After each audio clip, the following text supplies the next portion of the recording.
umuman boshqa odam bo'lib qolganda. Lekin gap yo'q. Unchalik chiroyli chiqadi deb o'ylamagandim. Ham yuziga mos tushgandi. Shunda Garbinkalari ketib, burun sal ko'payib ko'tarilib, ham узкий qilganmiz. Umuman boshqa odam bo'lib qoldi. shunda o'zim boshqacha odamdek his qilib ketdim. Lekin rost chiroyli chiqibdi, rahmat. Maşallah. Hop, operatsiyadan keyin qiynalmadingizmi? Gips turdi, narkoz uyg'onish, norada 2 hafta. Qorni och qolib ketdi faqat. O'sha payt tamom. Undan keyin faqat og'izdan nafas olish ozgincha qiyin bo'ldi. 2 kun o'rganib ketarkan lekin. Ko'chakda yurishingiz-chi, masalan, gips bilan yurdingiz. Hamma qarar kabimda xuddi. Nima qilgan ekan deb.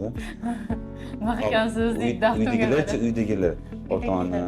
Onam aytdilar, rasmini tashlab, baribir doktorlar oladi, do'p boshlab qolibdi dedilar. Men ochkamdan ko'rasiz dedim.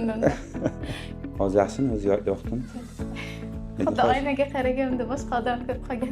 Mana shunaqa his qildim. Bunaqa ramonni boshqachaliksa, kelganda boshqachaliksa, shunaqada burun odam juda o'zgartirib oladi o'zi.